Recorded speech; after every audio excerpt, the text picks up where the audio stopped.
a partir de agora está sendo gravada, né? A aula está sendo gravada a partir de agora. Só estou passando isso para vocês, porque é de praxe a gente falar que a aula está sendo gravada, né? Como a gente fala todas as aulas, todos os momentos que a gente tem aqui pela aula remota.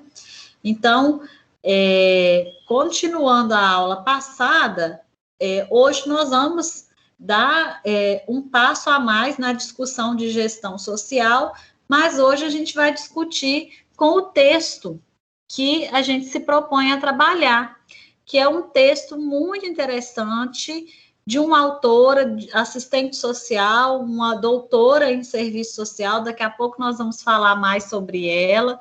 Eu vou passar o nome do texto para a gente, para vocês acompanharem.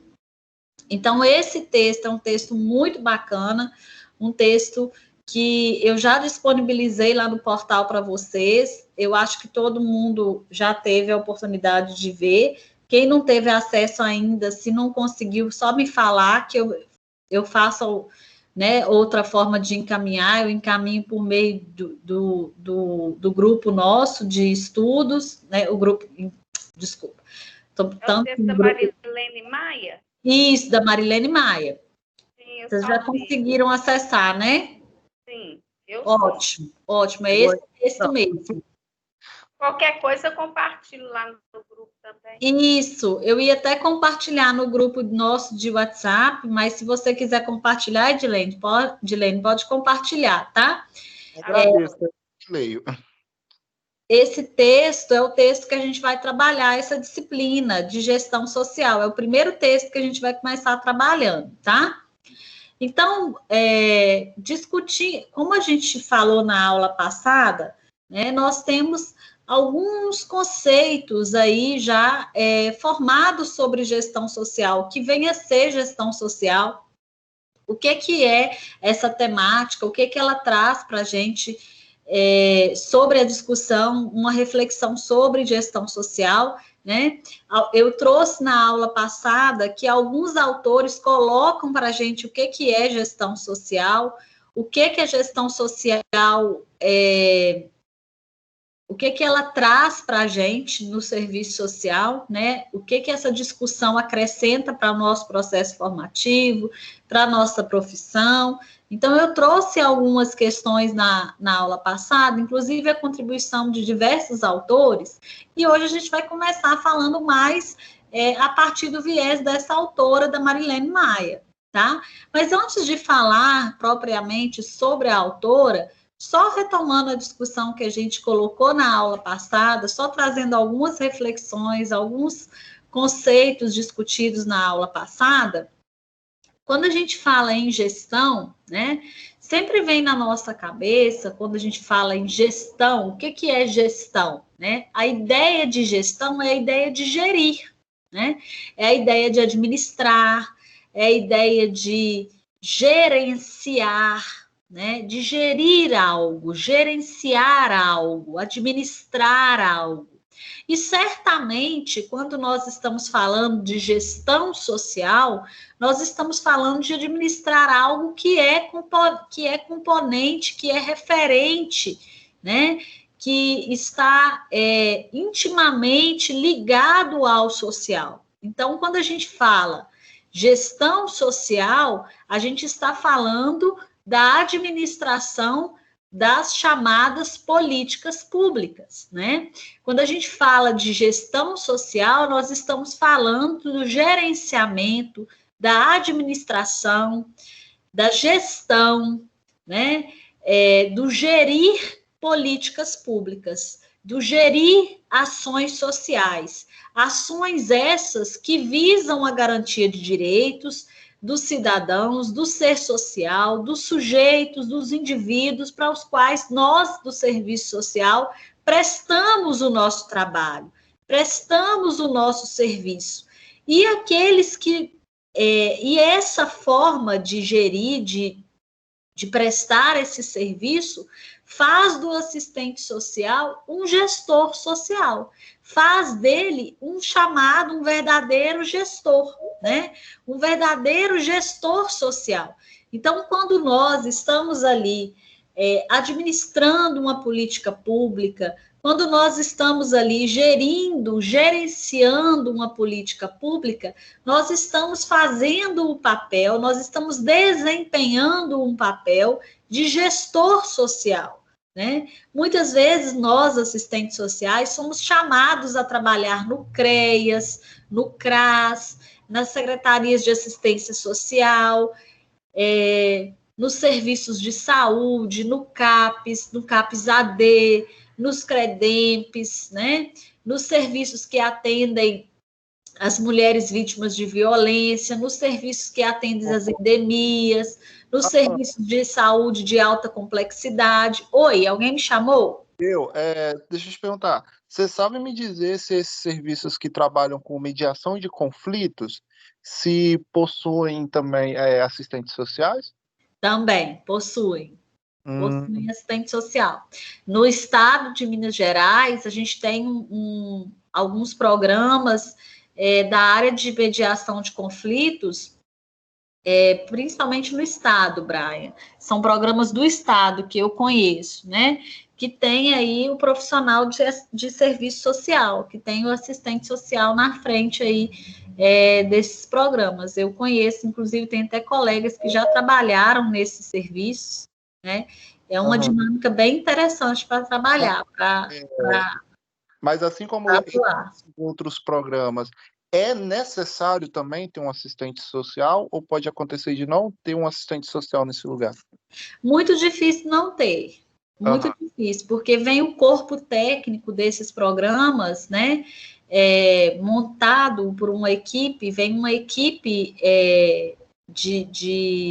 vem uma equipe já organizada para uma equipe técnica, né, multidisciplinar, e geralmente na equipe multidisciplinar tem o advogado, tem o assistente social, o psicólogo, o pedagogo, e eu particularmente não desconheço algum programa de mediação de conflitos que não tenha o assistente social. Geralmente tem o assistente social, geralmente tem. Porque tem vários tipos de programas de mediação de conflitos, né? Para trabalhar com criança e adolescente, para trabalhar com o adulto, né? As medidas socioeducativas, para trabalhar as penas alternativas. Então, tem várias ramificações dentro dessas possibilidades aí de mediação de conflitos. E essa equipe multidisciplinar geralmente tem o profissional de serviço social. Eu sempre, quando eu lidei com esses programas, tinha o assistente social. Entendi. Só tomando água aqui. E é um espaço que também tem gestão social. É um espaço que também se aplica os processos de gerenciamento e de gestão de políticas públicas, porque é um espaço que, se não tiver gerenciamento, se não tiver gestão, a gente terá um comprometimento da cidadania bem expressivo aí, né? Então, é um espaço que é evidente a necessidade de ter um gestor social, de ter aquele que gerencia os serviços, que administra os serviços, que leva essa gestão à frente, que faz esse movimento, porque se não tiver o comprometimento da cidadania, daquele usuário que vai ali, que é público-alvo daqueles serviços, ficará de fato comprometida, tá? Então, vamos estar aqui, né, mais ou menos para a gente, né, para a gente já estar aí definido o que é gestão, né, para o nosso entendimento. Quando a gente fala de gestão, a gente sempre pensa naquilo que é gerir, que é administrar, que é gerenciar, e quando a gente fala do trato da coisa pública, como as políticas públicas, a gente está falando de gestão social, é uma gestão para o social, uma gestão que envolve a questão social, então é uma gestão social, né, que tem em finalidade, que tem em prol, que tem por finalidade a própria cidadania do usuário e dos sujeitos aos quais atendemos, tá? Então, caminhando aí, tem uma autora, né, que é a Maria do Carmo de Carvalho, que é uma outra autora, não é a que nós estamos trabalhando nesse texto, que a gente vai começar a trabalhar agora, mas é uma autora que eu também gosto muito, que fala sobre gestão social. Ela fala o seguinte, que gestão social refere-se à gestão das ações sociais públicas. Então, aquilo que envolve as questões sociais públicas, as ações sociais que são públicas, é gestão social. Então, isso é muito importante a gente entender. Quando a gente está falando de ações sociais públicas, a gente está compreendendo que ali tem um processo de gestão social, né? Então, a gestão do social é, em realidade, a gestão das demandas, das necessidades da população. Então, quando a gente fala de gestão social, a gente está falando da gestão daquilo que o povo precisa, daquilo que é de necessidade das pessoas que nós atendemos, daquilo que é necessidade dos usuários dos serviços que nós trabalhamos, né? A política social, os programas sociais, os projetos, todos eles são canais, são formas, são respostas às necessidades e às demandas da população os quais nós atendemos, né? Então, os projetos, os serviços, os programas são caminhos, são formas, são respostas para as necessidades das demandas da população que nós atendemos, dos usuários que nós atendemos, né? Então, a gestão social se refere à gestão das ações públicas. Então, nada mais é, quando a gente fala de gestão social, a gestão das necessidades da população.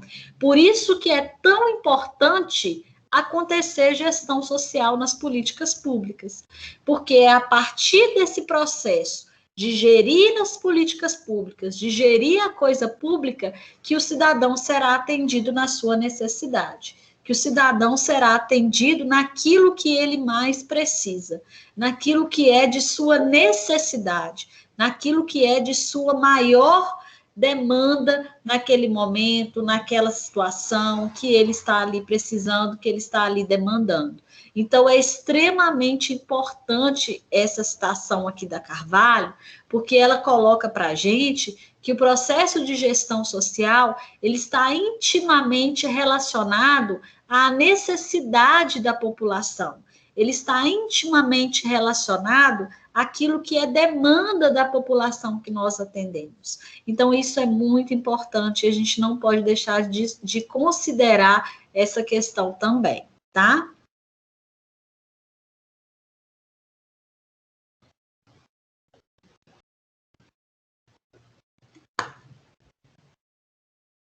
Gente, quando eu dou uma pausa assim, é porque eu estou tomando água, tá? Minha garganta fica muito seca, eu acabo tomando água.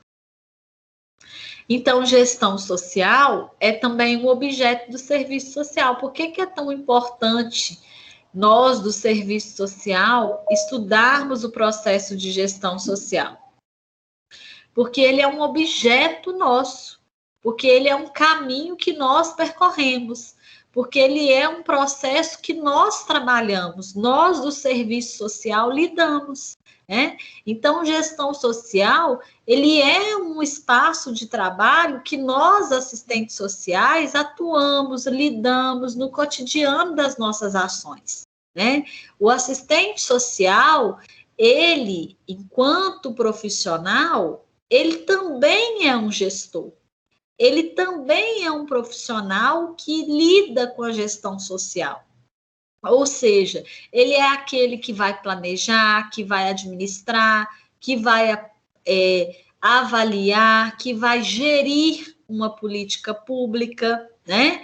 De maneira descentralizada, participativa, ouvindo a população na sua necessidade, escutando a demanda da população, intervindo mediante aquilo que for de necessidade da população, do usuário.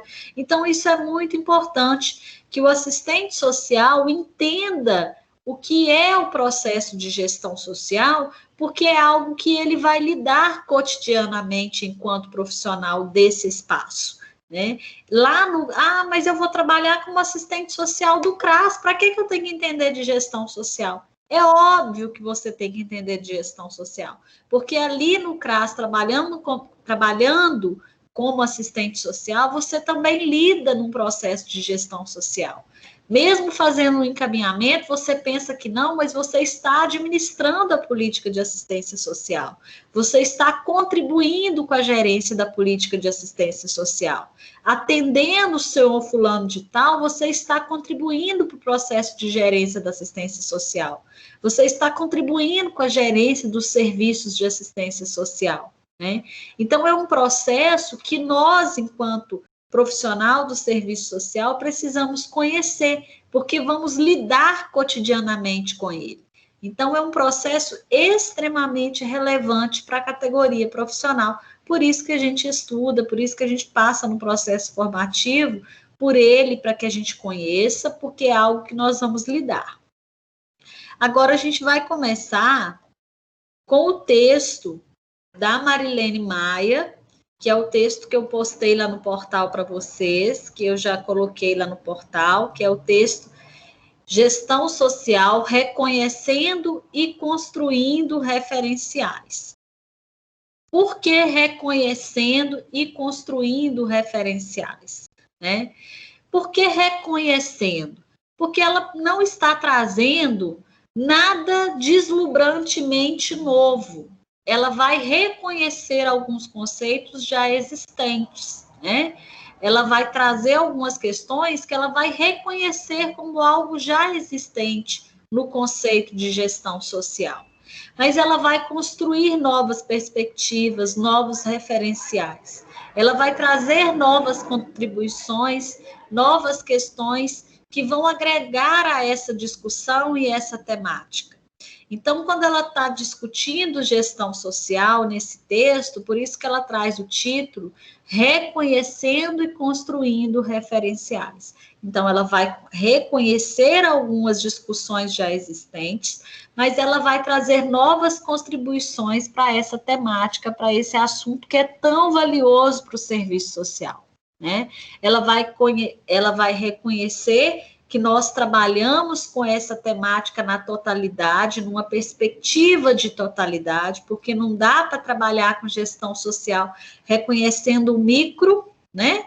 Nós precisamos olhar para a realidade social, olhar para o indivíduo numa perspectiva de totalidade, numa perspectiva de enxergá-lo como um ser social, como um produto desse universo, né? E não como um objeto, e não como uma mercadoria, como o capital nos faz entender, como o capital nos faz reconhecer o sujeito, que o sujeito não passa de uma mercadoria também, assim como aquilo que ele produz, né? Então, ela vai trabalhar numa perspectiva de discussões que já existem, porque ela vai trazer discussões que nós já vimos, mas ela vai contribuir com outras questões, inclusive com aquela discussão da gestão social contra o social. Lembra que eu coloquei isso para vocês na aula passada?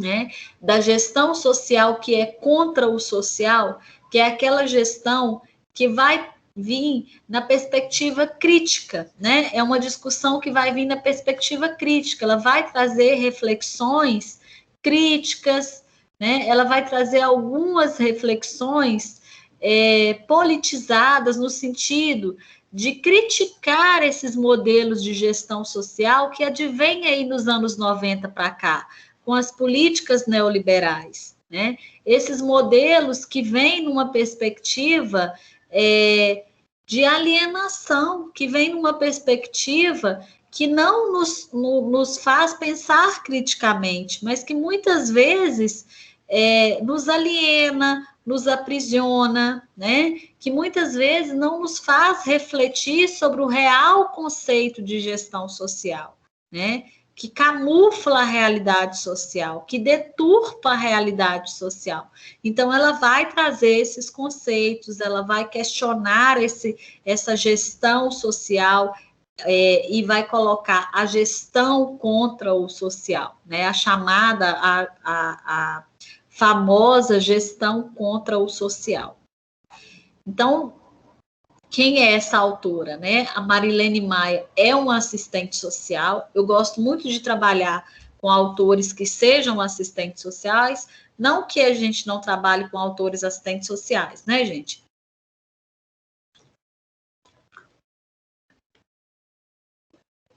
Mas eu gosto muito de pegar uma linguagem que seja bem, que tenha uma intimidade com a nossa do serviço social, e nada melhor do que um assistente social para trazer essa identidade com a nossa discussão.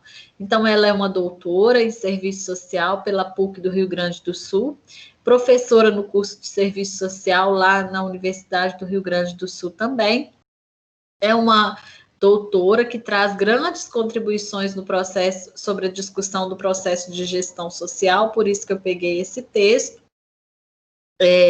Embora ela, no percorrer do texto, quem já deu uma passada de olho no texto dela, pôde ver que ela faz referência a diversos autores, inclusive a essa autora, a Carvalho, que eu citei ela aqui no início da nossa discussão.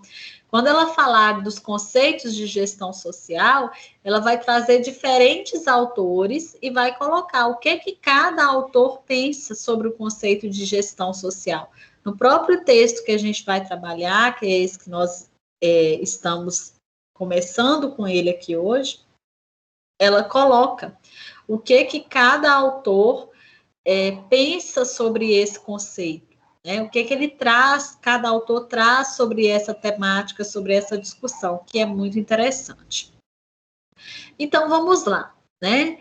Para compreender a gestão social, primeiro de tudo, o que ela começa o texto falando, né? A gente está começando o texto hoje, né? E para a abertura do texto, para a gente começar a entender o texto, o que a autora fala para a gente, o que ela coloca como introdução, como discussão introdutória no texto, que para a gente compreender o conceito de gestão social, nós precisamos reconhecer primeiro de tudo, primeiramente nós precisamos falar, tinha uma coisa que falava assim, primeiramente, né, tinha um negócio que era assim, primeiramente fora fulano, né, nem vou falar aqui não, mas nós não estamos falando primeiramente fora ninguém aqui agora não, mas primeiramente nós precisamos entender o quê? Que a realidade social não é conhecida como totalidade concreta, se o homem, no âmbito da totalidade, é considerado apenas e, sobretudo, como objeto. E na praxe objetiva da humanidade não se reconhece a importância primordial do homem como sujeito. Isso é importantíssimo. Isso aqui tem tradição marxista, e a gente vai falar um pouquinho sobre isso. Isso aqui é de uma genialidade tamanha, assim. O que ela está falando para a gente? Que, para a gente entender o conceito de gestão social, nós precisamos entender essa realidade social. Nós não precisamos, nem podemos, pegar conceitinhos de gestão social e falar assim, gestão social é isso, pronto e acabou. De uma forma romântica, de uma forma imediatista, de uma forma que a gente vai apenas decorar um conceito, né?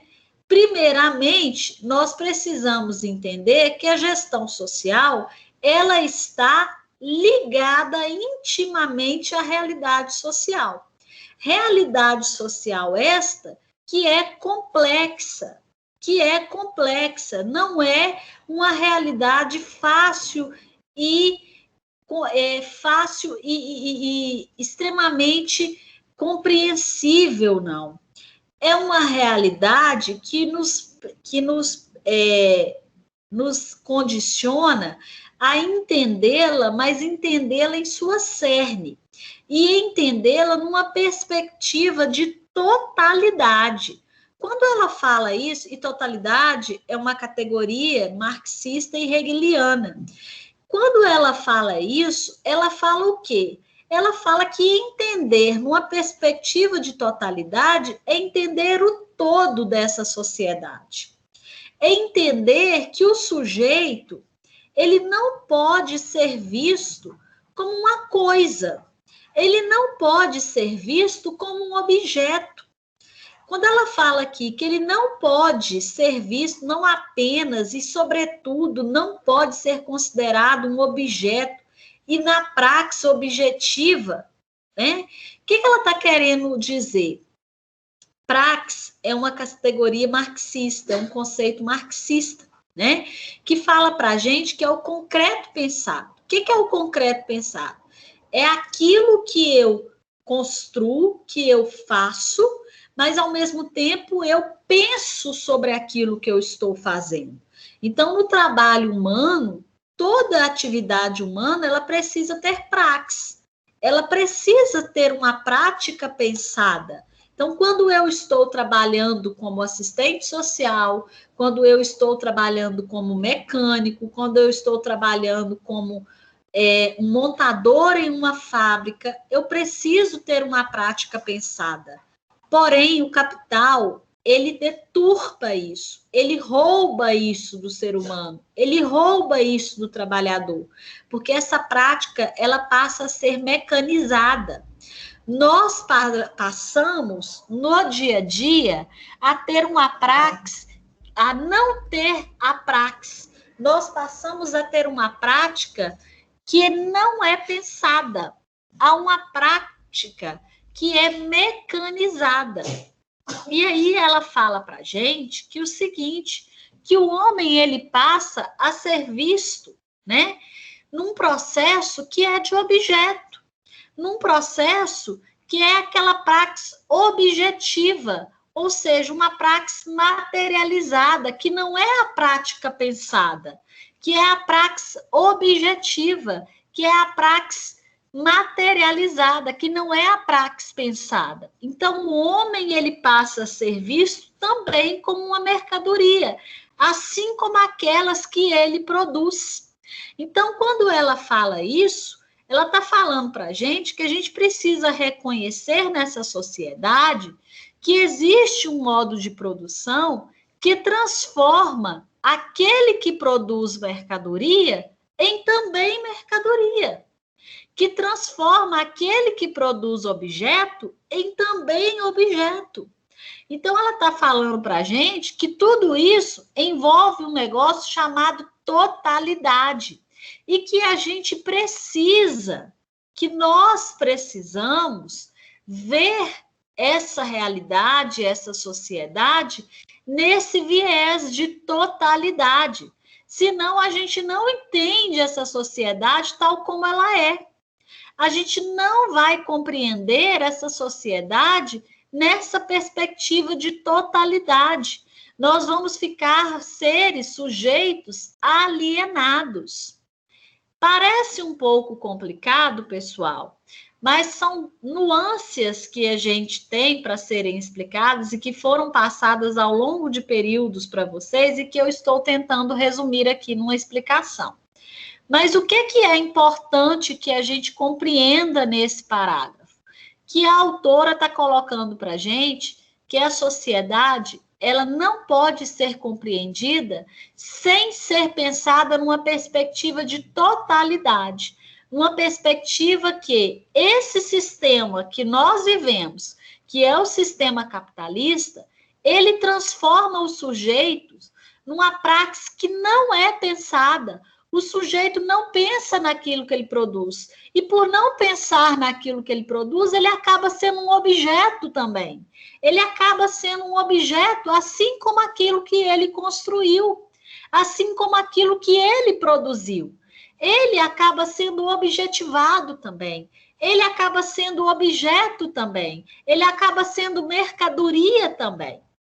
Então, quando a gente fala de ver a totalidade, de ver a realidade numa perspectiva de totalidade, a gente fala isso, de encarar essa sociedade, essa realidade, numa perspectiva mais ampla, numa perspectiva de totalidade, numa perspectiva que nos compreenda todas essas facetas que o modo de produção capitalista introduz nessa sociedade, introduz nesse complexo social que nós vivemos, mas que ao mesmo tempo que ele introduz tudo isso, ele introduz uma viseira nos nossos olhos que não nos permite enxergar toda essa totalidade, que não nos permite ver todas essas questões que estão obscuras, porque nós somos sujeitos alienados, nós somos sujeitos que não temos visão política, nós somos sujeitos que não fomos educados a enxergar com visão de totalidade.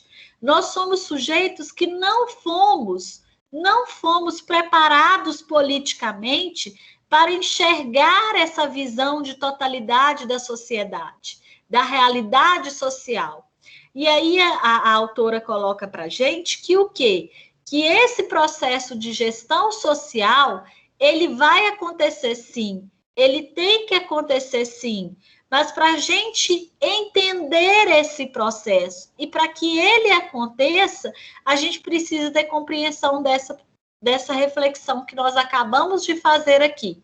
Parece difícil, mas não é difícil, porque essa gestão social só vai acontecer se a gente tiver compreensão dessa realidade social na perspectiva de totalidade. Senão, vai acontecer um outro tipo de gestão social, uma gestão que é bem aquém dessa sociedade que nós queremos, né? Vai acontecer uma gestão social que é aquela que nós falamos na aula passada e que nós vamos falar na aula de hoje, que é uma gestão contra o social.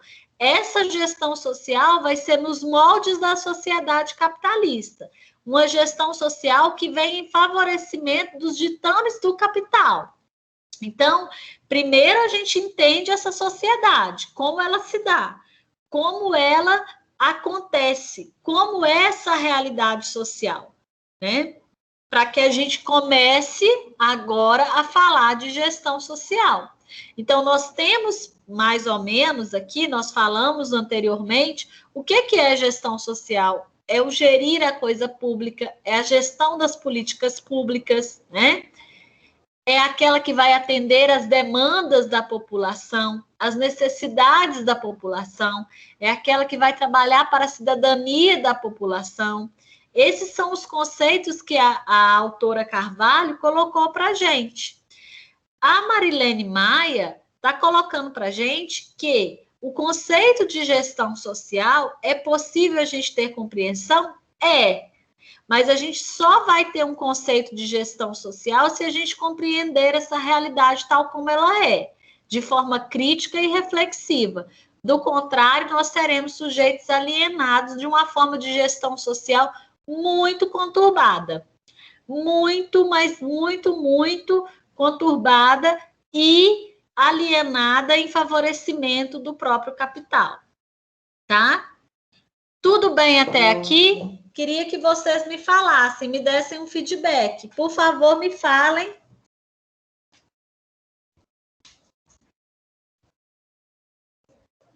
Tá tranquilo sim, Amanda. Oi? Tá tranquilo. Tranquilo? Mais alguém?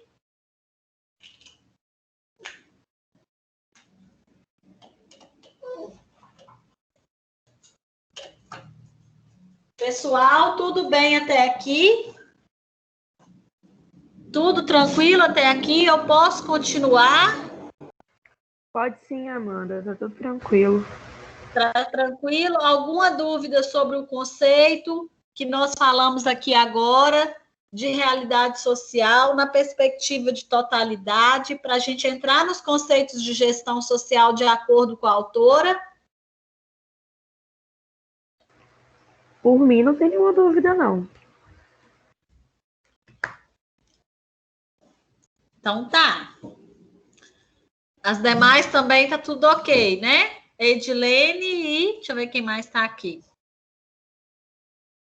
Camila e Edna. Oh, meu Deus, a Edna tá aqui esperando. Por mim, tá ok. Tá ok também, né? Então tá. Então nós vamos prosseguir com a discussão, tá bom? Então vamos lá, vamos continuar. Vou passar para o próximo slide, já que até aqui tá ok para todo mundo, tá? Então nós vamos continuar com a discussão de acordo com a autora, com a Marilene Maia. Então nós vamos compreender, de acordo com a autora, que a gestão social é uma construção histórica, né? Não é um conceito definido de ontem, não nasceu dos anos 90 para cá, ele foi deturpado dos anos 90 para cá, nós vamos ver isso mais para frente. Ele foi totalmente modificado dos anos 90 para cá, né? Mas ela é uma construção histórica, constitutiva da tensão entre projetos societários de desenvolvimento em disputa no contexto atual. Quando ela fala isso, ela nos remete à discussão que nós já trouxemos aqui em sala, e aí nos lembra, o que são projetos societários? Nós temos projetos societários em poder, em disputa. E aí nós temos, qual é o projeto societário que está no poder? É o projeto do capitalismo. É o projeto da sociedade capitalista. Ele é o projeto hegemônico. Quando a gente fala projeto hegemônico, a gente fala que é um projeto que está no poder. Então, o projeto societário é um projeto de sociedade. Então, o que ela está falando? Que a gestão social, ela é histórica, né? É uma construção que é histórica, que é constitutiva da tensão entre projetos societários. Ou seja, ela é constitutiva, ela é resultado desses projetos societários. Então, ela está envolvida com a luta de classes. A gestão social, ela tem a ver com a luta de classes, com os processos sociais. Por que projetos societários? Nós temos projetos societários do capitalismo e temos um projeto societário que vai em favorecimento da classe trabalhadora, que infelizmente não é o projeto que está no poder, né? O projeto que está no poder atualmente é o projeto do capitalismo. Ele é hegemônico. Inclusive, lá no nosso Código de Ética, tem um princípio do nosso Código de Ética que fala assim: defesa por uma nova ordem societária sem ser essa que está posta. Quando o nosso Código de Ética fala isso, você acha que ele está falando o quê?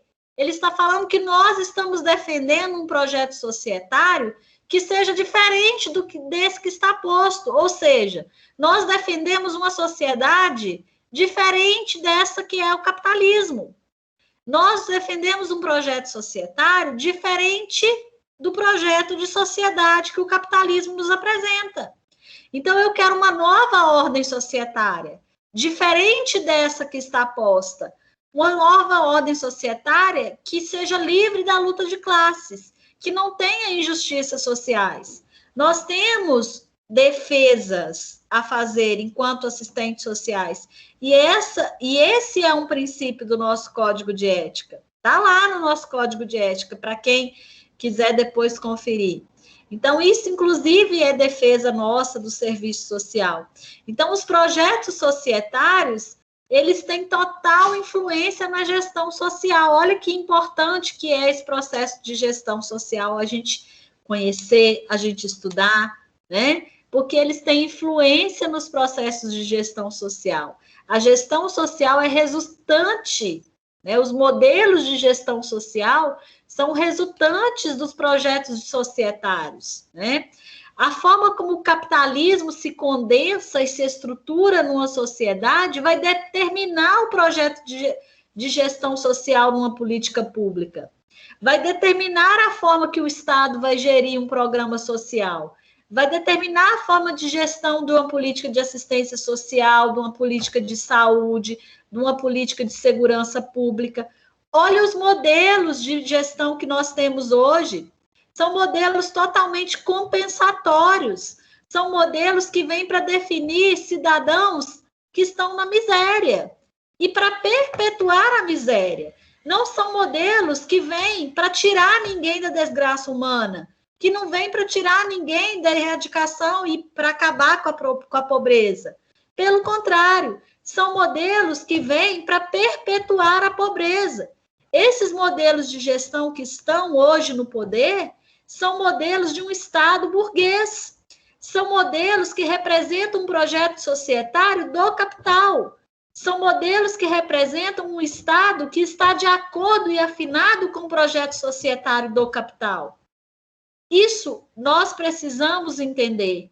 E isso nós precisamos ter os olhos afinados e abertos e críticos para a gente reconhecer isso. Do contrário, a gente vai começar a achar que o mundo é belo e cor-de-rosa. A gente vai começar a achar que tudo é lindo, romântico, maravilhoso, né? E vamos começar a aplaudir essas facetas que o Estado faz e aplaudir as migalhas que ele joga para a população. Embora sejam esses os espaços de trabalho para a gente.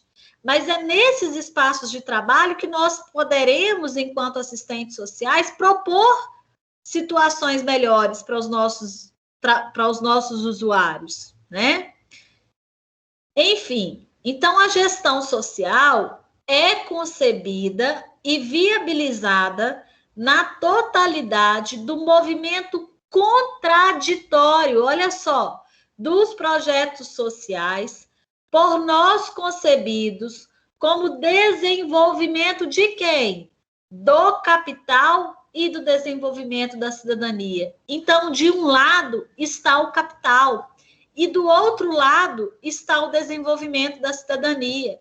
São duas lutas que não se abraçam. São duas lutas que não se afinam. São dois projetos que não se entrelaçam. Então, a gestão social ela está no meio disso. E a gestão social, ora ela vai se afinar para o lado do capital, ora ela vai se afinar para o lado da cidadania. E, infelizmente, ela muito está de braços dados com o próprio capital. Isso é o que mais nós lidamos e o que mais nós estamos cotidianamente observando e lidando nas nossas, né, nos nossos espaços de trabalho enquanto assistente social, né? Essas duas referências, capitalismo e cidadania, de desenvolvimento, apontam distintas perspectivas de gestão social, que se constroem também neste movimento contraditório. Então, nós estamos em duas bases que são distintas e que nos mostram um movimento contraditório. E a gestão social, ora ela vai atender esses ditames do capitalismo, ora ela vai de encontro às necessidades do cidadão pelo caminho da cidadania.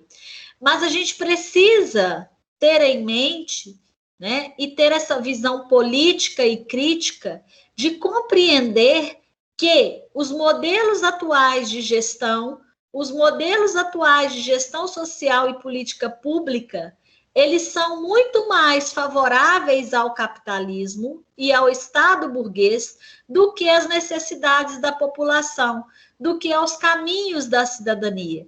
Então, esse movimento contraditório está numa balança que é muito desigual, está numa balança tendenciosa ao capitalismo, está numa balança imparcial, que o capitalismo tem ganhado, e ganhado muito, ganhado de goleada, vamos colocar assim, né, contra a cidadania do povo brasileiro.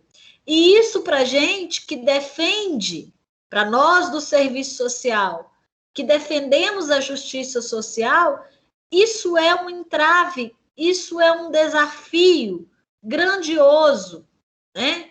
Na aula passada ainda a Camila colocou, mas é desafiador ser assistente social, né? É um desafio muito grande, é um desafio muito grande. Todos os dias, quando acordamos para ir para os nossos espaços de trabalho, é um leão que nós vamos matar por dia. É um desafio muito grande, é uma luta diária. Nós somos militantes do social, nós somos militantes na classe trabalhadora, nós defendemos aquilo que muitos já deixaram de defender. Nós defendemos aquilo que as pessoas querem colocar para debaixo do tapete.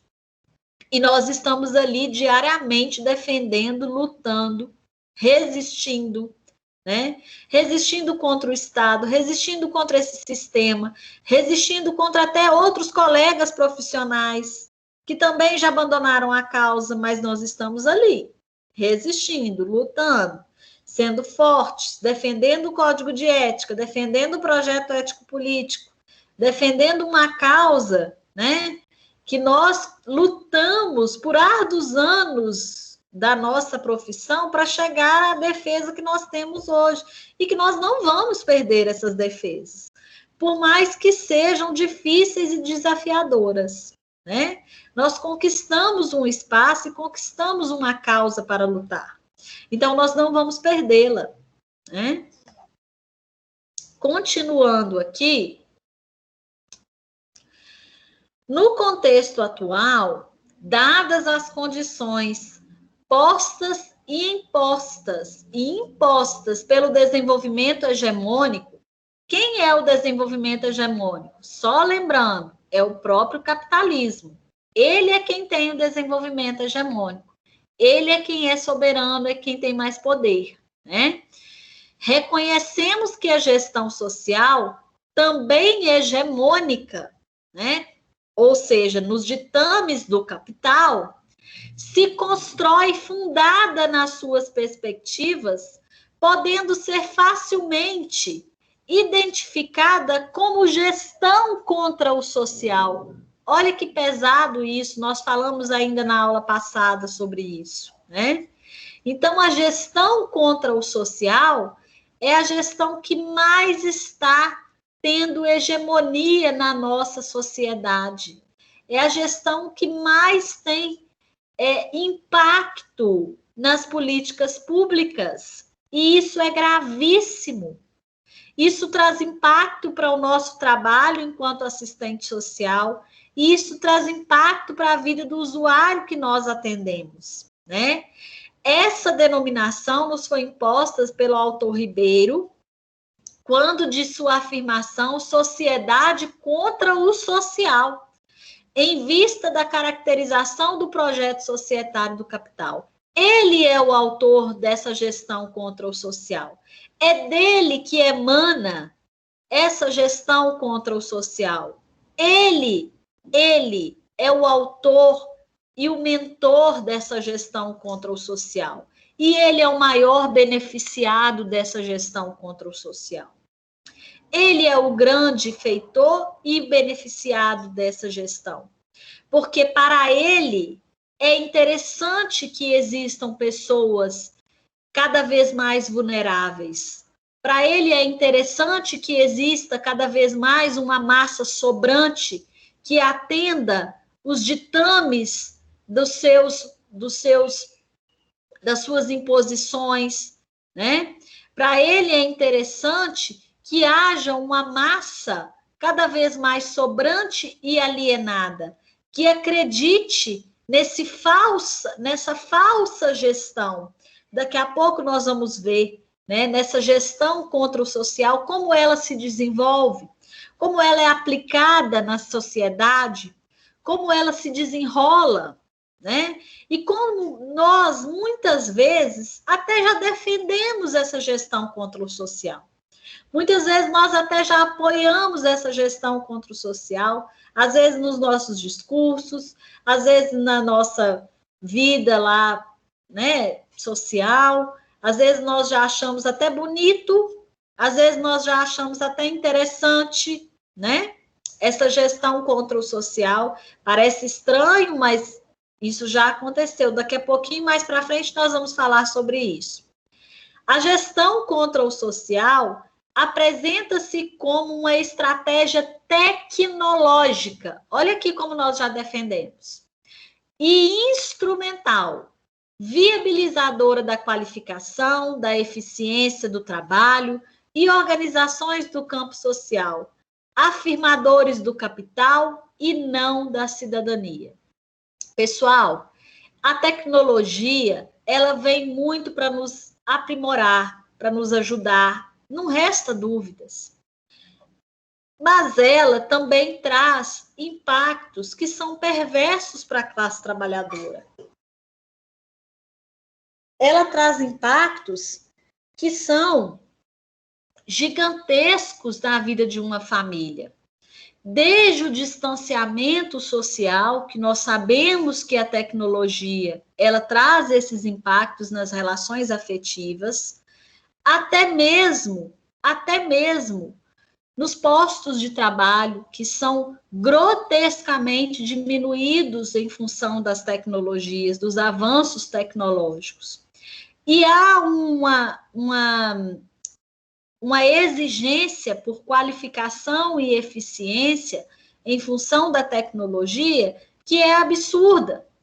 E se preza por essa eficiência, por essa tecnologia, em detrimento de questões sociais, em detrimento de questões que precisavam ser consideradas no âmbito social, né? Como a necessidade do sujeito, como ouvir o sujeito, como a demanda que o sujeito apresenta, né? E essas questões são afirmadoras da necessidade do próprio capital e não da cidadania. E não daquilo que vai levar à justiça social. E não daquilo que vai contribuir significativamente para a promoção social do indivíduo. Então, isso é muito sério, isso é muito grave. Parece que é maravilhoso, parece que só está trazendo impacto positivo, e muitas vezes nós defendemos. Mas a gente precisa ter um olhar crítico e político para essas questões, porque nós precisamos ver o que está por trás, o que está de pano de fundo nessas questões, né? Que são questões muito mais além, que não estão tão transparentes, né? Que não estão tão à mostra, que não estão tão visíveis aos nossos olhos. A ênfase está na reificação da técnica.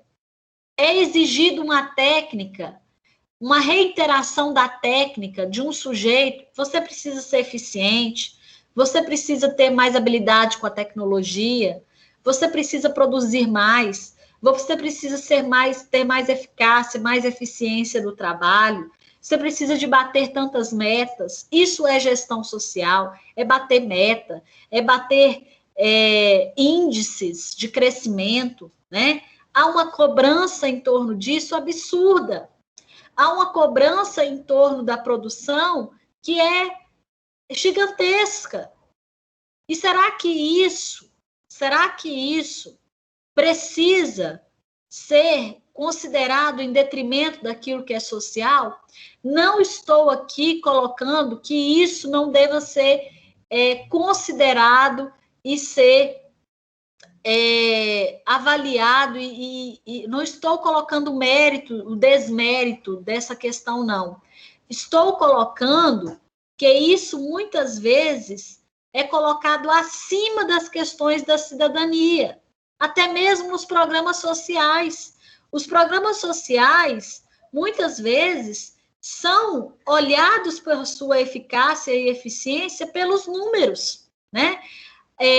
Credenciou 5.000 famílias, credenciou 10.000 famílias, 5.000 famílias foram referenciadas, 10.000 foram referenciadas, mas será que essas 10.000 famílias que foram referenciadas estão, de fato, satisfeitas com esse serviço?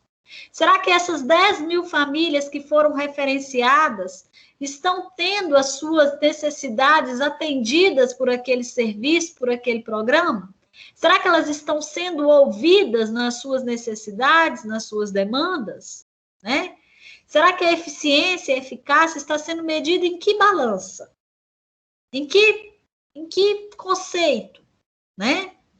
Então, a ênfase na reificação da técnica, em vista da eficiência, da sua aplicabilidade, através de ferramentas de produtos tais como projetos, marketing social, né? Exibir por meio das mídias, das propagandas, da internet, né? Por meio do balanço social das metas, daquilo que vendeu, daquilo que produziu, né? Do empreendedorismo, da responsabilidade social, e isso é extremamente cobrado, instigado pelas mídias, pelos programas de televisão, pelos programas de domingo, principalmente, sábado e domingo, né, das televisões abertas. Como que isso é colocado para as pessoas de uma forma que aliena, de uma forma que coloca que o Estado não tem que ser o mentor disso, mas sim a população. Ela é quem tem que se responsabilizar-se socialmente com uma família, com uma instituição, com um sujeito social, né? Tirando da responsabilidade o próprio Estado, né? A ação voluntária, seja você um voluntário, preste serviço voluntário, e aí para onde vai os concursos públicos? Para onde vai as vagas de trabalho que o Estado tem que proporcionar para a população?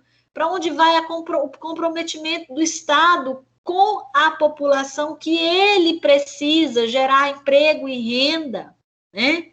E outros serviços oferecidos às pessoas e comunidades. Essas são identificadas como objetos e não como sujeitos ou agentes deste fazer. Mais uma vez aqui aquela fala que ela colocou lá no início da nossa discussão. Os sujeitos se tornam objetos, eles não são vistos como ser social, eles não são vistos como agentes da sua história, como protagonistas da sua história. Eles são mais uma vez vistos como objetos, como metas, como números. E isso é extremamente grave para o controle do processo de gestão de políticas sociais numa perspectiva de totalidade social. Se é esse caminho para a gestão social, é um caminho que está indo na contramão, porque se esse é o viés, nós estamos indo de mal a pior, porque aqui, nesse slide, esse slide nos demonstrou um processo de gestão social que afina as ideias totalmente com as ideias do capital, com as ideias que o grande capital traz para os processos de gestão social, ou melhor dizendo, a gestão contra o social. E aí, a autora traz uma questão, né, e ela pega até uma citação, no finalzinho, ela põe até uma citação da Carvalho, que eu trouxe lá no início da aula, uma citação para vocês também, da Carvalho. Ela coloca, né, que o campo social, ele carecia de ferramentas, né? É inegável que algumas vieram para aprimorar o campo social, né? Algumas ferramentas vieram para a qualificação dos seus processos, dos processos sociais, mas não na perspectiva que está posta, na qual as novas tecnologias passaram a ter centralidade no processo ao invés do cidadão. Ou seja, as ferramentas tecnológicas tomaram o centro da atenção, elas viraram o centro do espaço em detrimento do cidadão. O cidadão foi esquecido, a cidadania foi esquecida e a ferramenta tecnológica está em ascensão. É mais importante a tecnologia do que o trabalhador humano, do que o sujeito, do que a cidadania. E isso não é certo. Isso não pode acontecer, ela está chamando a atenção para isso. É inegável que veio para somar algumas questões. A tecnologia é uma delas, né? Os avanços são significativos para a nossa vida, inclusive para o processo de gestão social, mas eles não podem ser o centro. Eles não podem ser o centro desse processo, né? O centro do processo é o indivíduo, é o ser humano, é o caminho da promoção social, né? É a cidadania do indivíduo, e não a tecnologia, e não a informática, e não os avanços tecnológicos, né? Isso pode ser uma ferramenta, né? Elas não podem tomar a centralidade da coisa, né? Eles são ferramentas, são caminhos que podem ajudar a qualificar o processo. Isso ela está falando e é uma questão muito importante, muito relevante. Confirma-se com isso, que já é uma citação da Carvalho, que as novas tecnologias são introduzidas também no campo social como mais ao quê? Estratégia do capital na direção de cada vez mais aperfeiçoar os seus métodos de controle e exploração da classe trabalhadora. Vem na contramão do que era para qualificar, do que era para melhorar, vem na contramão. Ela é introduzida como uma forma de controle da classe trabalhadora. Ela é introduzida numa forma de controlar aquilo que nós estamos fazendo, né? As políticas sociais têm muito disso. As ferramentas tecnológicas que são introduzidas nos processos de gestão social dos serviços, eles muitas vezes são para controlar o que cada profissional está fazendo. Vou dar um exemplo para vocês, que uma vez eu trabalhei num programa do Estado e tudo o que a gente fazia, se a gente fizesse um atendimento, era registrado em uma folha e registrado no computador, né? Era calculado lá no computador como meta. Então, se eu atendesse um telefone de um adolescente, era um programa para adolescente. Se eu atendesse um telefone de um adolescente, eu tinha que ir lá registrar que eu atendi aquele telefone e digitar no computador. Eu tinha que registrar numa folha, tinha papel naquele lugar que não acabava mais.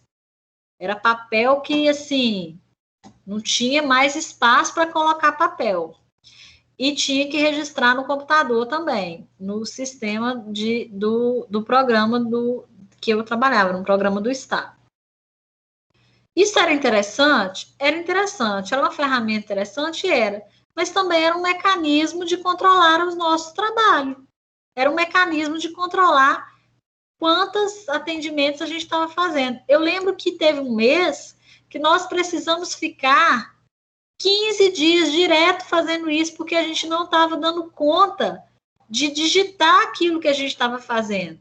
Eram 10 assistentes sociais contratados no programa. Agora você imagina, 10 assistentes sociais sentados na frente do computador só digitando. A gente não podia ir a campo porque a gente tinha que dar conta de digitar as metas que foram traçadas para aquele mês. Isso é um absurdo. 10 profissionais parados na frente do computador digitando visita, atendimento, telefonema, tudo isso. Por quê? Porque tinha que bater a meta daquele mês. Cada cidade tinha uma meta. E Valadares tinha uma meta a ser cumprida. Então, nós tínhamos que bater aquela meta. Então, isso era algo assim, que naquela época, isso já faz alguns anos, né, era algo novo, né, a informática e tal, era algo diferenciado, um programa do Estado. Mas hoje, naquela época, a gente já fazia essa reflexão, e hoje, aqui dando aula para vocês, me vem essa lembrança da gente entender como esse processo dessa ferramenta tecnológica vem para monitorar as ações do nosso trabalho e para fazer com que esses instrumentos, em vez de facilitar a nossa vida, sejam um mecanismo de controle do próprio Estado, né? Porque enquanto a gente estava ali, a gente podia estar fazendo outras intervenções em prol da cidadania, em prol do benefício de promoção social daquele usuário. ao invés de estar ali na frente do computador digitando aquelas folhas, aqueles documentos, né? Enfim, caminhando aí,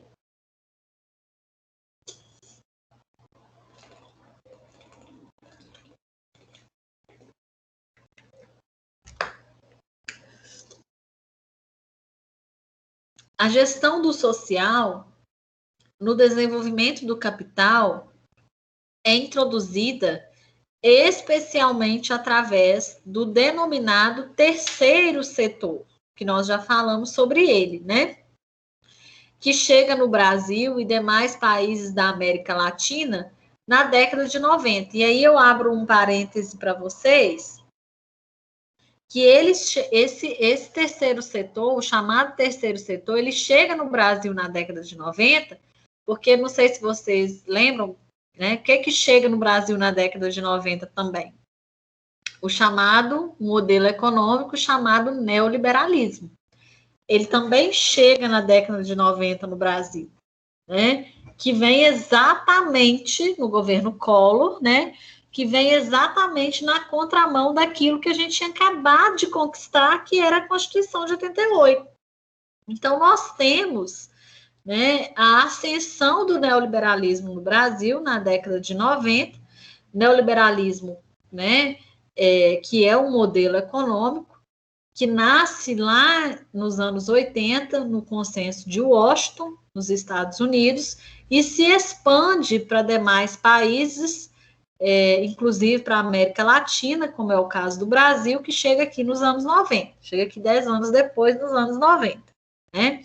Então, com o neoliberalismo, vão surgir as privatizações, vão surgir o Estado mínimo e vai surgir o chamado terceiro setor, que são as ONGs, que são as organizações não governamentais, as organizações de sociedade civil de interesse público, que são as OCIPs, que é toda aquela estrutura direcionada para atender às necessidades da população feitas pela sociedade civil, né?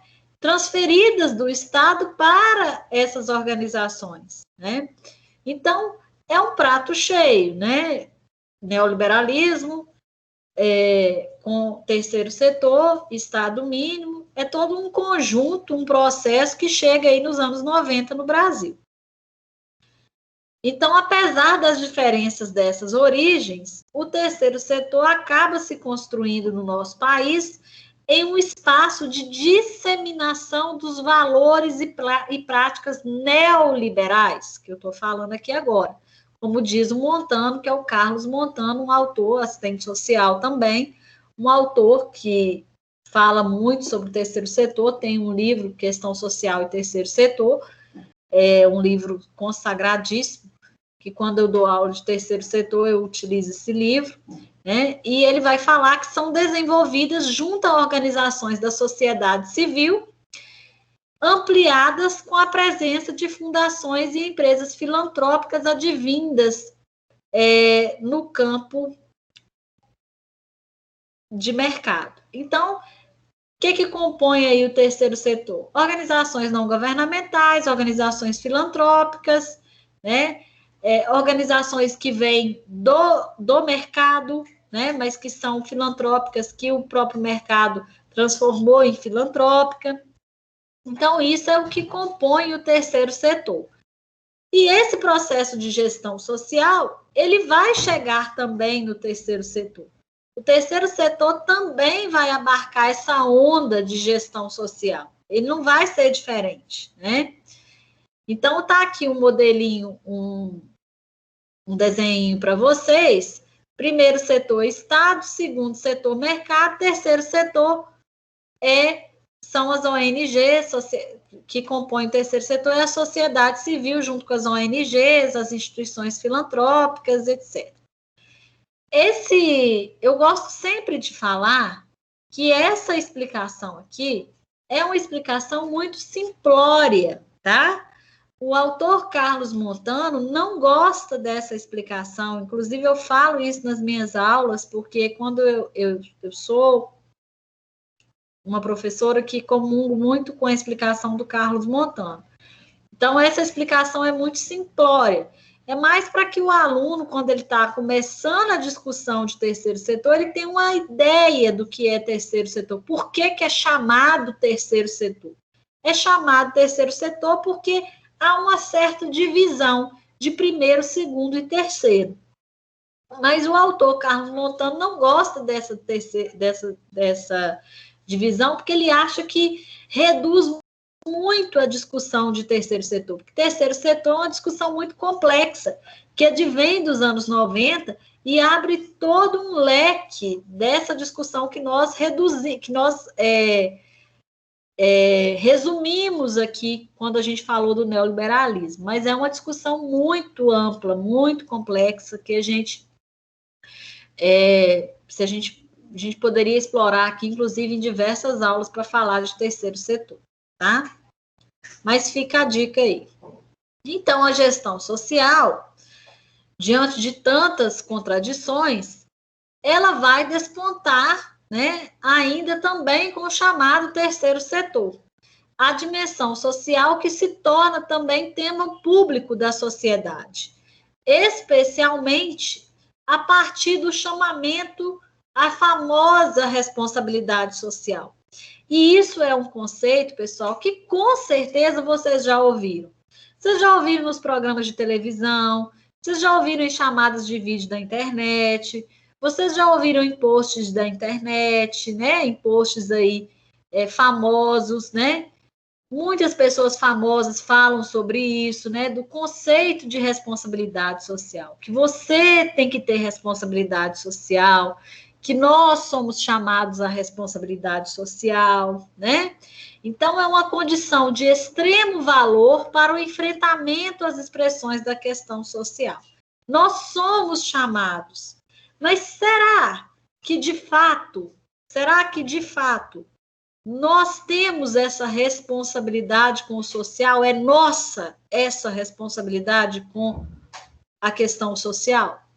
Será que essa responsabilidade, primeiramente, essa responsabilidade, sumariamente, ela tem que ser nossa, com os olhos críticos que nós temos, nós pensadores do serviço social, nós estudantes, professores, assistentes sociais, nós temos, e pensadores do serviço social, nós temos possibilidade de pensar isso? Que nós somos os responsáveis, nós somos chamados à responsabilidade social, nós temos que ter esse comprometimento com a responsabilidade social dessa maneira? Será? De fazer pelo outro, na perspectiva de que eu tenho que fazer a política pública, na perspectiva que eu tenho que ser chamado ao voluntariado, que eu tenho que doar uma cesta básica, que eu tenho que ser voluntário naquela escola, que eu tenho que ajudar tantas famílias, que eu tenho que contribuir com a minha parte para o belo quadro social. Falei um trecho numa música aqui do Raul Seixas. Tem uma música do Raul Seixas que fala sobre isso, né? Tem uma música dele que fala assim: e você ainda acha que é um doutor, padre, polícia ou artista que está contribuindo com a sua parte para o nosso belo quadro social. É uma música dele que fala sobre isso, e toda vez que eu escuto essa música, eu lembro muito dessa discussão de responsabilidade social, de terceiro setor, que nós somos chamados a isso. Será que nós é que temos que contribuir com a nossa parte para o nosso belo quadro social? Vou parafrasear Raul Seixas aqui. Será que somos nós que temos que contribuir para a nossa parte, para contribuir com a nossa parte para esse belo quadro social? Será? Fica aí o questionamento crítico, né, político. Porém, esse movimento, né, vem a resposta. Esse movimento acontece como estratégia de fragilização crescente da responsabilidade pública do Estado, provocada pelo desenvolvimento do capital. Já está a resposta. A gente não precisa nem prolongar muito. Esse movimento feito pela mídia, esse movimento feito pelo Estado burguês, esse movimento feito pelo grande capital, ele nada mais é do que um movimento para desresponsabilizar o Estado, do que um movimento para fragilizar as ações do Estado, para fragilizar aquilo que é responsabilidade do Estado. O Estado tem que ser interventor, o Estado tem que ser o responsável.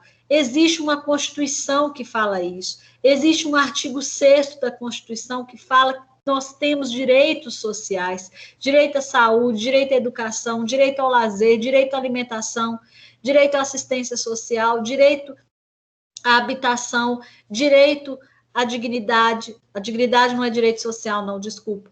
Direito à promoção social, direito à previdência social. Então, tudo isso é direito social. E quem tem que garantir? O Estado, está lá no artigo 6º da Constituição de 88. O Estado tem que ser o interventor. O Estado tem que ser o mentor. Ele é quem tem que institucionalizar as práticas das políticas públicas. Ele é quem tem que fazer isso, né? E não nós, sociedade civil, e não nós, pessoas, cidadão, classe trabalhadora, sujeito, ser social, né? Isso surge, né? Para quê? Para que haja uma fragilização crescente da responsabilidade pública do Estado, que é provocada pelo desenvolvimento do capital, que se institucionaliza nas práticas da reforma empresarial, social e do Estado brasileiro, introduzida no período dos anos 90. Então, é uma parceria entre o capital e o Estado. Lembrando que o Estado é sempre um Estado burguês, porque ele é parceiro do grande capital. Então, essa parceria é uma parceria que deu certo, gente. É uma aliança eterna, tá? O Estado, ele é burguês. Então, essa ideia de responsabilidade social é uma ideia para fragilizar aquilo que é responsabilidade do Estado. É uma ideia para diminuir aquilo que é responsabilidade do Estado. E isso desmerece a luta de classes. Isso desmerece aquilo que é direito, aquilo que foi conquistado arduamente pela classe trabalhadora, né? Porque o que nós temos de direito hoje, o que nós temos de direito social, o que nós temos de legislações hoje que nos beneficiam, são conquistas da nossa categoria, são conquistas das categorias profissionais, são conquistas da classe trabalhadora.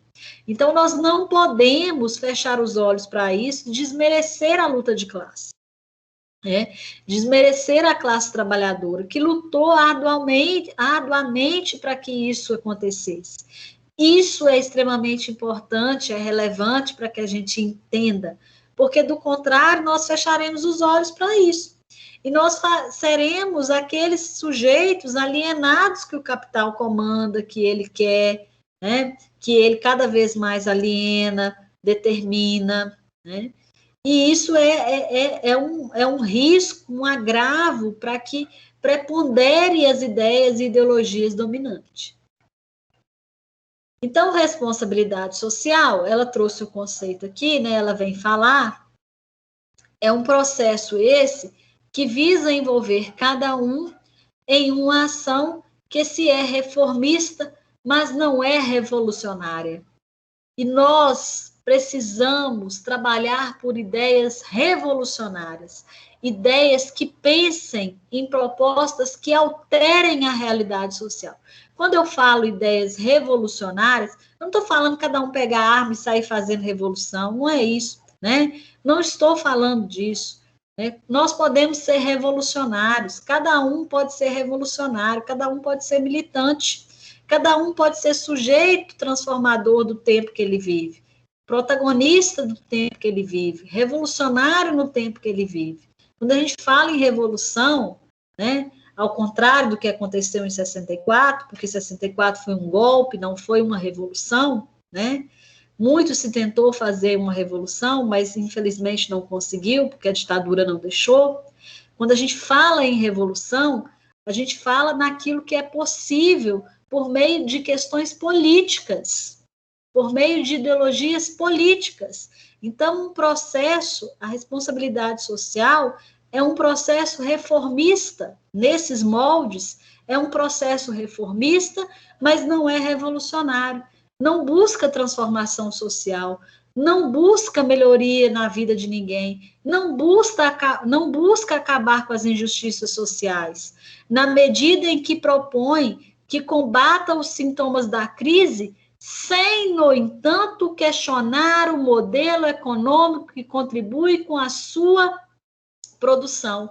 Ou seja, ela não vai na cerne do problema, ela não vai na ferida, ela não questiona o sistema capitalista, então ela não é revolucionária.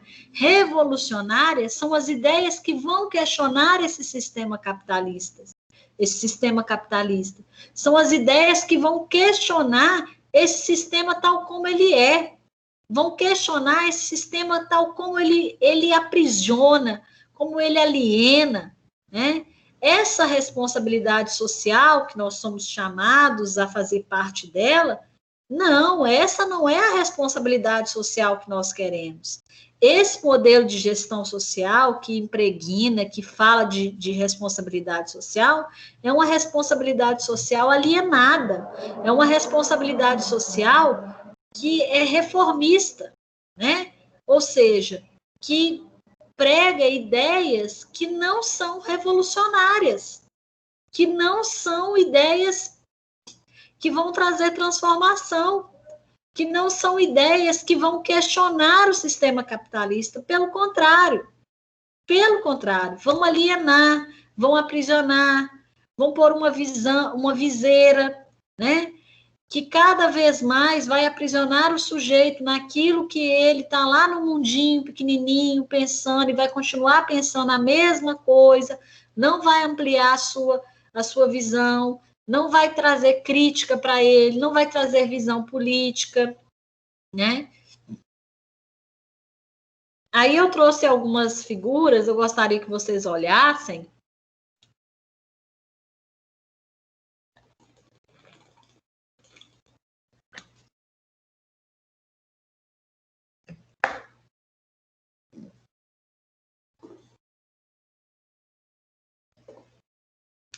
Essas figurinhas que eu coloquei aí nos slides, né?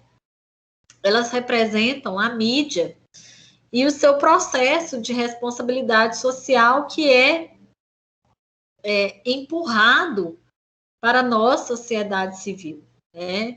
Que é implantado, que é colocado para a nossa sociedade civil por meio dos programas de televisão, por meio das redes sociais, né? De ajuda ao próximo, de levar solidariedade de uma maneira totalmente deturpada do conceito que solidariedade é, né? Uma forma que nos aliena, uma forma que não nos faz enxergar a realidade numa perspectiva de totalidade, como nós já falamos aqui hoje, né? Uma forma de contribuir com o contexto social, mas de uma forma alienada, de uma forma que não questiona esse contexto social, que não questiona por que esse contexto social é tão desigual, e que, de fato, não vai trazer impacto para a vida do sujeito, porque você ajuda ele hoje e amanhã, né? Você hoje coloca uma cesta básica naquela família, mas e amanhã? Né? Cadê o Estado? Cadê o questionamento? Por que essa família não sai daquela condição desigual? Por que aquela família não se emancipa socialmente? Por que aquela mulher não consegue, né, se emancipar daquela união que a aprisiona, que a violenta todos os dias? Enfim, todos esses questionamentos, todas essas questões são questões macro, precisam ser enxergadas tais como elas são, e não de uma forma micro, e não de uma forma pormenorizada. E por isso que eu trouxe esses desenhinhos aqui, essas figuras, para que a gente tenha uma alusão daquilo que é colocado para a gente enquanto responsabilidade social. E o quanto esses conceitos, eles são muitas vezes colocados na nossa mente, impregnados, e são esses que nos alienam, esses que nos aprisionam e nos impedem de questionar, nos impedem de questionar esse projeto societário que está em vigor, esse projeto societário que não permite que a justiça social aconteça. Com isso, o terceiro setor acaba constituindo-se em uma importante mediação funcional, né? Ele é funcional, ele é um instrumento do capital, ele é funcional ao grande capital. Gente, não tem nada mais interessante para o capital do que ter uma sociedade que se autoajuda. Para que vai ter um Estado que faz pelo social se tem uma sociedade que se autoajuda? Ela é tão alienada que ela não questiona por que ela está em meio a um processo de luta de classe, ela não questiona esse sistema que contribui para a desigualdade social, que divide esse processo em duas classes sociais, e, além de não questionar nada, ela ainda autoajuda. Ela ajuda por meio das relações interpessoais. Um ajuda o outro. Que coisa mais interessante para um sistema do que isso? Que coisa mais interessante para um sistema capitalista do que uma sociedade que que criou um setor que vai ajudar um ao outro? Olha como que esse setor, como que o chamado terceiro setor é funcional para a sociedade capitalista. É extremamente interessante, válido, viável, né? É um instrumento para o grande capital, né? É instrumental do capital, em torno da qual se explica a tensão público-privado, cuja hegemonia se coloca nos processos de privatização. E aqui entra uma questão que o Carlos Montano fala, né? Que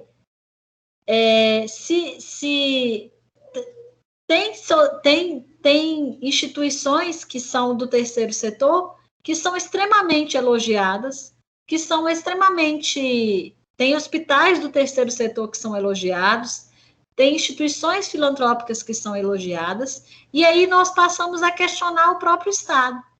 Ah, mas essa ONG aqui é muito melhor do que o Estado.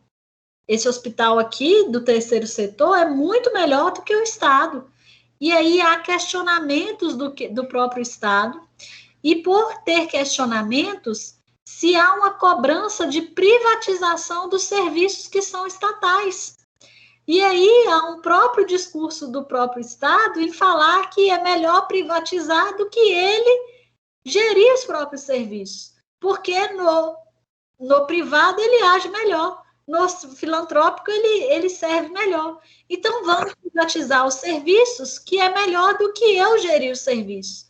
E então, parece que desculpa te interromper, Amanda, mas quando se trata de privatização, parece que nos dias de hoje ainda está tudo um tanto quanto pior, né? Porque muito pior. O governo atual é carro-chefe desse governo. Sim. É carro-chefe do nosso Estado.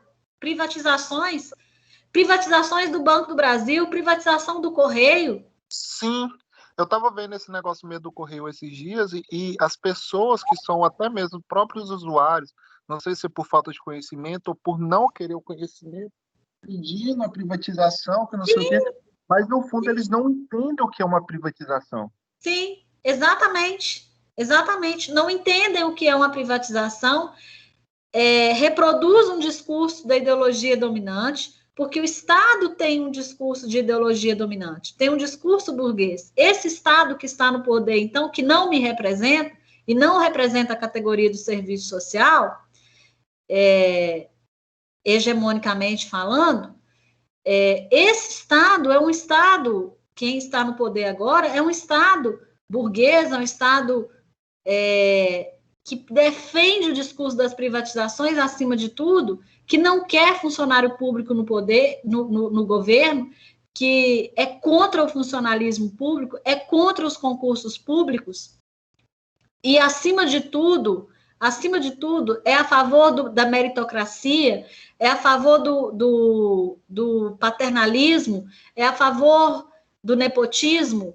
Haja vista, a sua vida inteira foi de nepotismo, seus filhos todos são de nepotismo, né? É uma vida de nepotismo, como a gente sabe, como é transparente isso para todos nós vermos. Eu não estou falando aqui nenhuma mentira, nenhuma inverdade e nenhuma novidade. Então, como é um Estado que defende com unhas e dentes a falta de concursos públicos. Haja vista que foi defendido ontem num discurso, né? Foi defendido ontem num discurso isso, e foi defendido há poucos dias o não aumento ao funcionalismo público, né? Com o discurso da pandemia, de não ter aumento por 1 ano e meio para os funcionários públicos, né? Não vai ter por 1 ano e meio aumento nos salários dos funcionários públicos, enquanto lá no Congresso Nacional não há nenhuma reforma, né, para os nossos políticos, para os nossos deputados estaduais, federais, deputados federais, estaduais, senadores. O plano de carreira deles continua maravilhoso, não há reforma, não há nada, não há nenhum tipo de alteração. Enfim. Então, o que a gente está falando aqui de privatizações é algo que é absurdamente favorável ao capital e favorável a esse Estado burguês, né? E é defendido por muitas pessoas. Por quê? Porque as pessoas veem os serviços funcionando lá no privado, e em vez de lutar para que esse serviço funcione no Estado, não. As pessoas querem que seja privatizado o Estado, mas não entendem que privatizando um serviço estatal, ele deixa de ser estatal, ele deixa de prestar serviço para nós, ele deixa de ser responsabilidade do Estado, ele deixa de ser direito nosso no Estado. Olha o que aconteceu com a mineradora da Vale. A Vale era uma empresa nossa, era uma estatal. Hoje nem vidas importam mais para a Vale. A Vale não importa nem perder milhares de vidas. O que importa ali é dinheiro, é lucro, né? Nós tínhamos pessoas ali que tinham planos de carreira, funcionários da Vale que hoje são aposentados com salários bons. Hoje, o que tem lá? O que tem uma pessoa? O que resta um trabalhador da Vale hoje? Resta ele rezar para que ele sobreviva, porque nem isso ele pode pensar mais, nem isso ele pode pensar, porque não tem segurança para trabalhar. Olha os desastres ambientais que a Vale proporciona, os desastres para vidas humanas que a Vale proporciona para o nosso Estado mineiro. A Vale era uma empresa estatal, foi privatizada no governo de Fernando Henrique. Então, o que nós temos de desastres com relação às privatizações no nosso país são absurdos. As empresas telefônicas, né? Olha o que a gente tem de desprazer com as nossas empresas telefônicas, tudo privatizado. Olha a quantidade de reclamações que nós temos nas empresas telefônicas, na Anatel, o que você tem de reclamação de pessoas todos os dias. Eu desconheço uma pessoa que não tenha passado raiva com uma linha telefônica. Eu desconheço. Todo mundo um dia já passou raiva com um problema de telefone e vai resolver? Dificilmente. Não é o Estado. Não é direito seu mais. Agora é privado, né? Então é complicadíssimo. E aí o Carlos Montano, que é um grande defensor do Estado, das políticas estatais e não das políticas privatizadas, ele fala sobre isso, né? Ele fala o quanto o terceiro setor ele contribui para que as políticas sejam privatizadas e o quanto a gente perde quando uma política pública, quando uma empresa estatal ela é privatizada, o quanto isso é empobrecedor para o país, né? O Estado vem à frente, o governo vem à frente falar que nós vamos ganhar, mas, na verdade, nós vamos perder e perder muito, desde concurso público até a qualidade do serviço, porque quem vai administrar pouco vai se importar, porque vai deixar de ser direito seu, direito público, né? Agora vai ser administrado por uma empresa privada.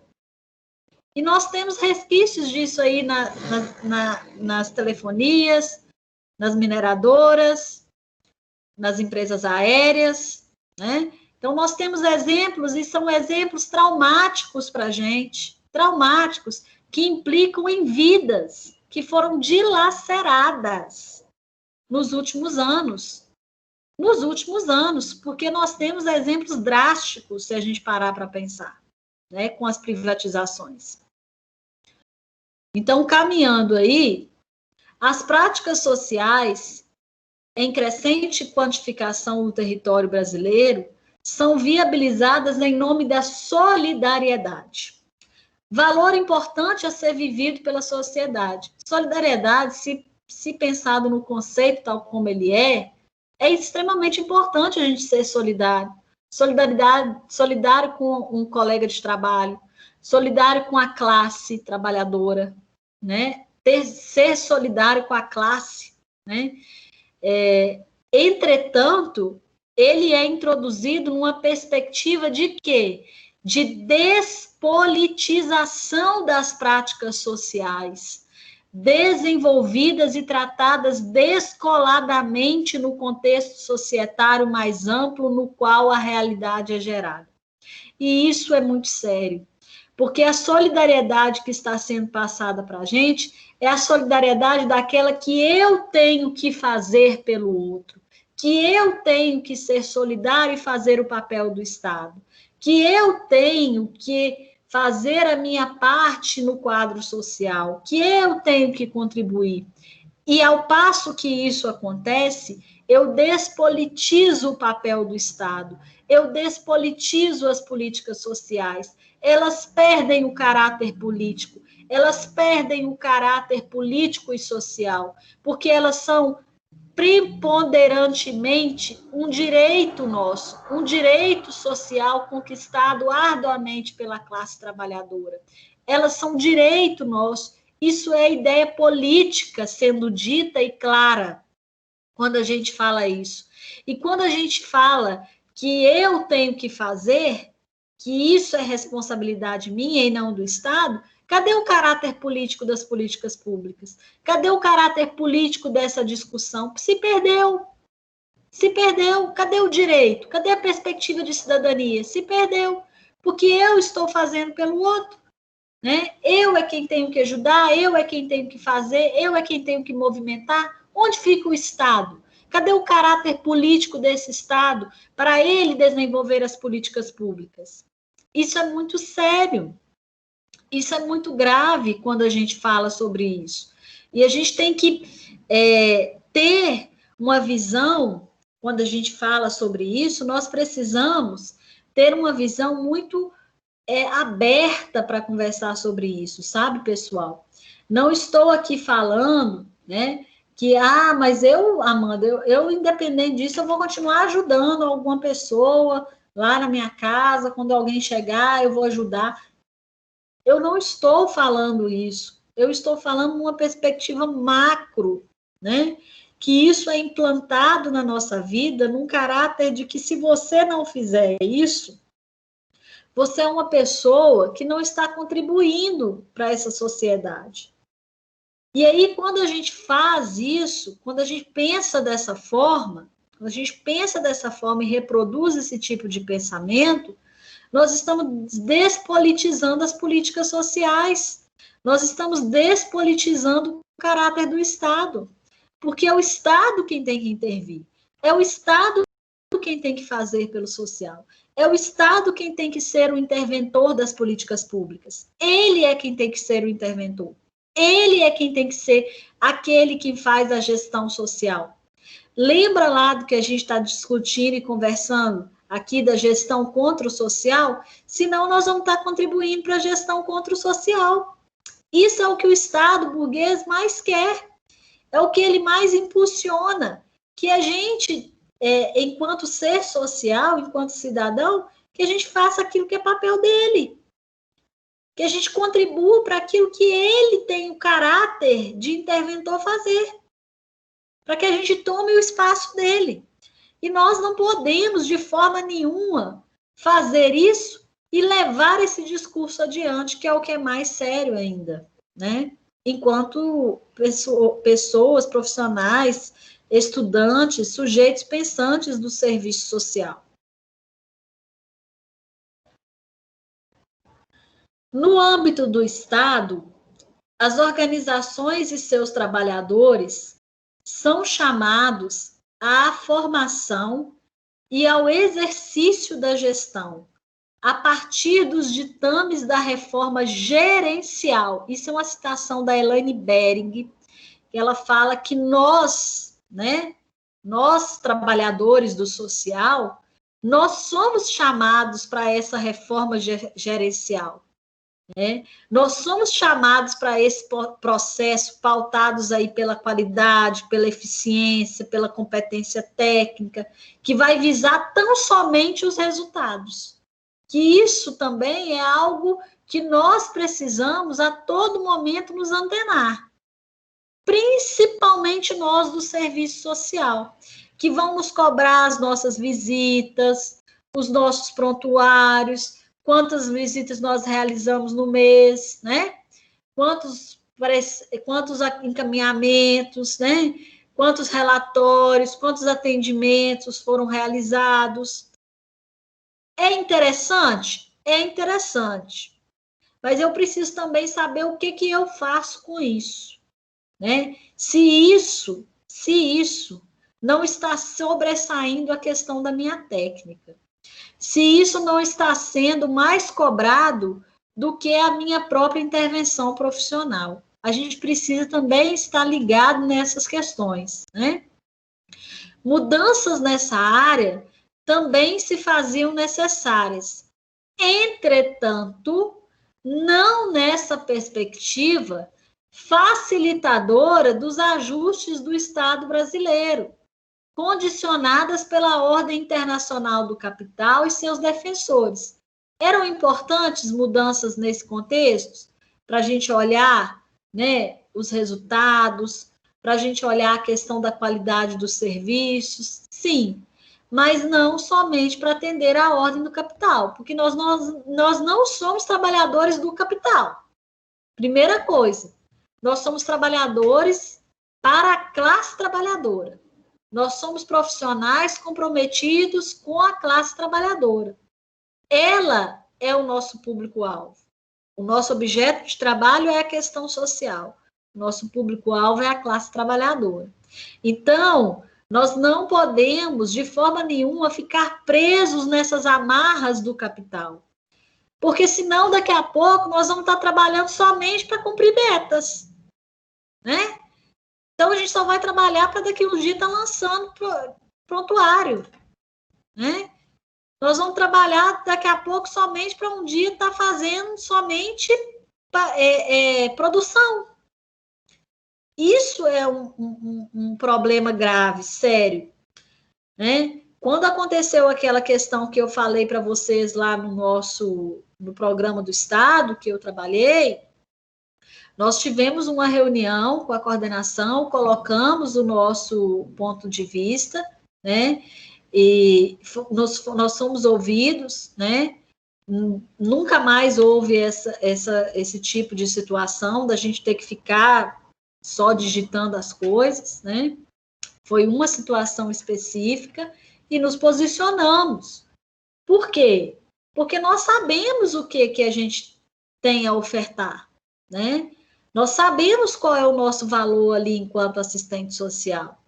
E eles também sabem a importância do nosso trabalho, mas a gente precisa mostrar a importância do nosso trabalho também, E fazer valer a importância do nosso trabalho ali naquele espaço.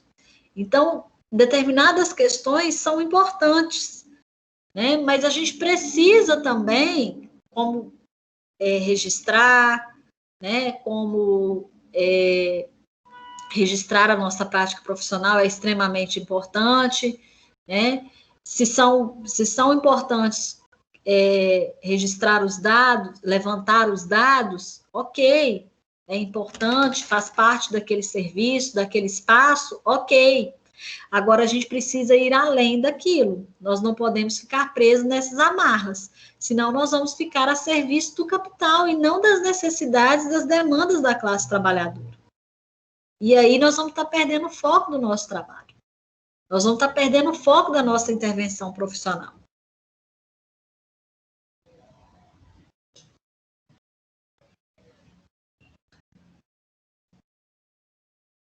Em meio a esses novos atributos ao trabalhador desse campo, são realizados movimentos estratégicos, e aí o Carlos Montano, que é o autor que eu já falei aqui hoje para vocês, e a autora, a Marilene, até citou o Montano algumas vezes, ele chama de trimônio, né, 3,